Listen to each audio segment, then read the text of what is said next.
Bismillahirrahmanirrahim. Assalamualaikum warahmatullahi wabarakatuh. Dan selamat pagi semua. Apa khabar murid-murid hari ini? Okey, hari ini dah puasa yang keberapa dah? Yang keberapa? Yang ke 10? 11? Ingat balik. Dah puasa yang keberapa dah hari ini? Baik, hari ini Ustaz akan mulakan ataupun tajuk yang dibagi kepada Ustaz ialah solat tarawih. Okey. Di dalam solat tarawih ni dia banyak kelebihan dan apa kita nak tengok, apa hukumnya dan juga bila kita lakukan dan cara nak lakukan solat sunat tarawih. Baiklah. Okey, sebelum kita masuk kepada solat sunat tarawih, baik, Ustaz bacakan satu ayat Al-Quran. A'udzubillahi minasyaitonirrajim.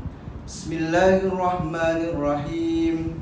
Ya ayyuhalladzina amanu kutiba alaikumusiyam kama kutiba alal ladzina min qablikum la'allakum tattaqun. Maksudnya, wahai orang-orang yang beriman, diwajibkan ke atas kamu berpuasa sebagaimana yang diwajibkan ke atas orang-orang yang terdahulu daripada kamu. Baik, itu adalah ayat Al-Quran ataupun dalil nakli untuk orang-orang yang berpuasa. Okey, sekarang kita dalam ibadah puasa. Kita buat apa-apa yang kita buat hari ini adalah dalam ibadah. Contohnya kita belajar, kita tidur, kita buat kerja, semuanya di dalam ibadah, iaitu ibadah puasa. Jadi, semua ibadah yang kita lakukan pada hari ini adalah mendapat ganjaran daripada Allah Subhanahu wa taala. Okey, Ustaz bacakan satu hadis lagi, iaitu daripada Abi Hurairah. Rasulullah sallallahu alaihi wasallam qala, "Man qama Ramadan imanan wa ihtisaban ghufira lahu ma taqaddama min zambihi wa ma ta'akhkhar." Yang bermaksud bahawasanya daripada Rasulullah sallallahu alaihi wasallam, sesiapa yang mendirikan solat tarawih iaitu pada malam bulan Ramadan dengan penuh keimanan dan keikhlasan, sesungguhnya Allah akan ampunkan segala dosanya, walaupun dosa-dosanya yang lalu Allah akan ampunkan. Okey, itu kelebihan solat tarawih. Allah akan ampunkan, insya-Allah. Baik, seterusnya hukum. Apa hukum solat tarawih ni? Okey, solat tarawih ni hukumnya adalah sunat. Sunat muakkad. Okey, apa dia pula sunat muakkad? Sunat muakkad tu iaitu sunat yang sangat-sangat dituntut. Okey, boleh tak kita nak solat tarawih di rumah? Boleh.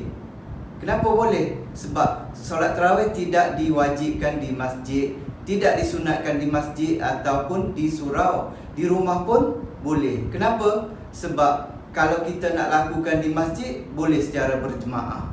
Tapi kalau kita nak lakukan di rumah, boleh juga dibuat secara sorang-sorang. Semuanya Allah dah beri pahala. Okey, seterusnya umat Islam digalakkan berpuasa di bulan Ramadan yang mulia. Sebab itu ibadah ini dipanggil ibadat sembahyang sunat tarawih, di mana di dalam solat tarawih tu ada witir.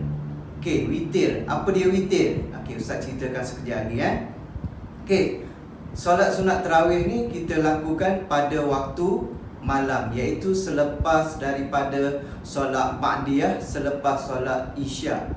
Selepas solat isyak, kita semayang tarawih, semayang sunat dulu 2 rakaat. Selepas tu kita akan semayang solat sunat tarawih. Okey, di mana solat sunat tarawih ni kita lakukan bersama ataupun mengikut imam, ataupun kalau dekat rumah kita semayanglah seorang-seorang. Boleh juga kita beriman dengan ibu atau ayah kita kalau kita lakukan di rumah. Okey, dekat masjid dapat 27 pahala dengan berimam, dekat rumah pun sama, insya-Allah. Baik, seterusnya di dalam bulan Ramadan ni ada juga malam Lailatul Qadar, di mana Lailatul Qadar itu ialah malam yang lebih baik daripada 1000 bulan. 1000 bulan ni kalau kita bagi dalam 12 bulan bersamaan dengan 83.33 tahun.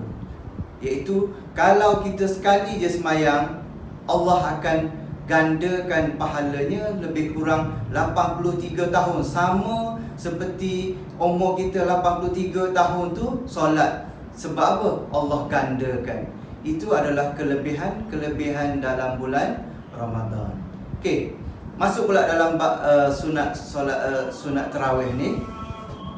Okey, solat sunat tarawih ni boleh dilakukan secara berjemaah macam Ustaz cerita yang awal tadi, dan ada juga yang dilakukan sebanyak 20 rakaat, dan ada juga yang dilakukan secara 8 rakaat. Okey, boleh buat dekat mana-mana, tiada tiada pemberatan dekat situ. Kita nak buat 8 rakaat boleh, kita nak buat 20 rakaat pun boleh. Kenapa? Sebab Rasulullah SAW pun kerja buat solat tarawih ni sebanyak 8 rakaat. Tapi Rasulullah SAW tarawihnya daripada lepas isyak sampailah dekat hampir subuh. Okey, tapi dekat masjid-masjid kita taklah lama sangat, lebih kurang dalam pukul 9 atau 10 dah siap. Okey, cara lafaz niatnya. Lafaz niat solat sunat tarawih ialah usalli sunnata tarawih rak'ataini ma'muman lillahi ta'ala. Iaitu sahaja aku sembahyang sunat tarawih 2 rakaat makmum, iaitu mengikut imam kerana Allah Ta'ala. Okey, rukun sunat tarawih sama juga dengan solat yang lain. Ada bacaan Fatihah, ada bacaan surah-surah lazim yang lain. Okey, sebanyak 2 rakaat dan sambung seterusnya 2 rakaat sehinggalah 8 rakaat ataupun 20 rakaat. Okey, kalau kita buat banyak maka dapatlah banyak, tapi kalau buat sikit dapatlah sedikit. Okey.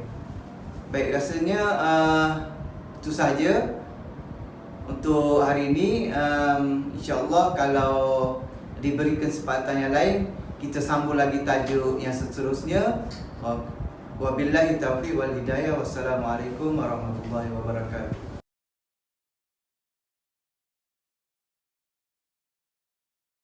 Bismillahirrahmanirrahim.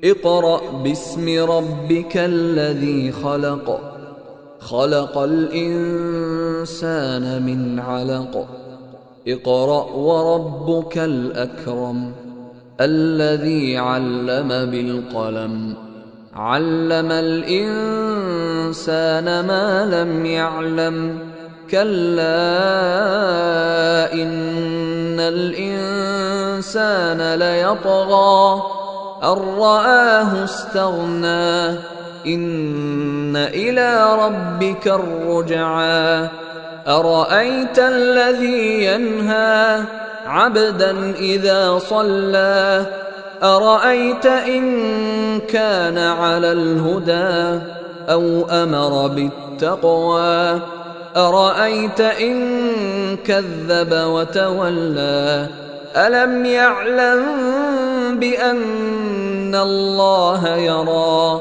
كلا لئن لم ينته لنسفعا بالناصية ناصية كاذبة خاطئة فليدع ناديه سندع الزبانية كلا لا تطعه واسجد واقترب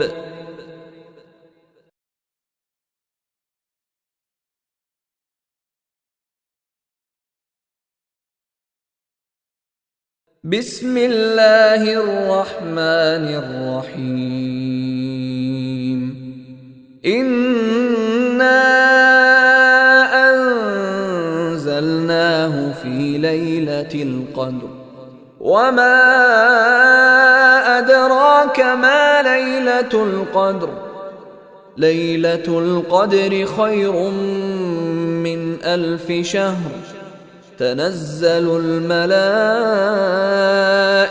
والروح فيها بإذن ربهم من كل أمر سلام هي حتى مطلع الفجر.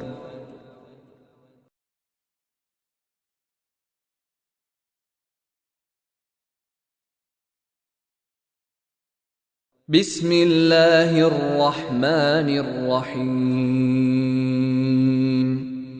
لم يكن الذين كفروا من أهل الكتاب والمشركين منفكين حتى تأتيهم البينة رسول من الله يتلو صحفا مطهرة فيها كتب قيمة وما تفرق الذين أوتوا الكتاب إلا من بعد ما جاءتهم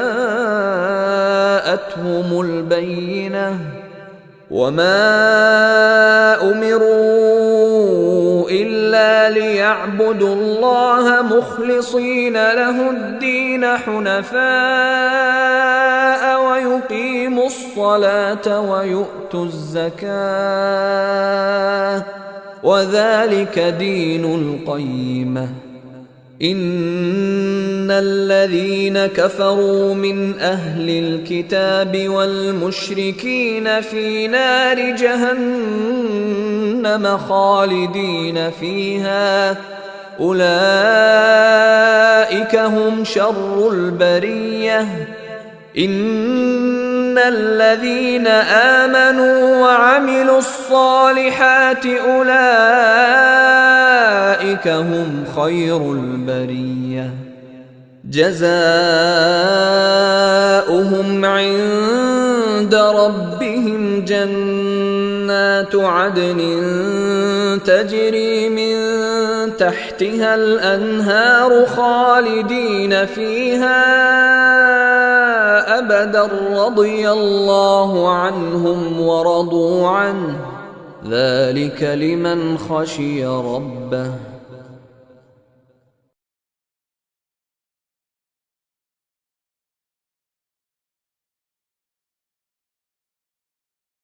بسم الله الرحمن الرحيم إذا زلزلت الأرض زلزالها وأخرجت الأرض أثقالها وقال الإنسان ما لها يومئذ تحدث أخبارها بأن ربك أوحى لها يومئذ يصدر الناس أشتاتا ليروا أعمالهم فمن يعمل مثقال ذرة خيرا يره ومن يعمل مثقال ذرة شرا يره.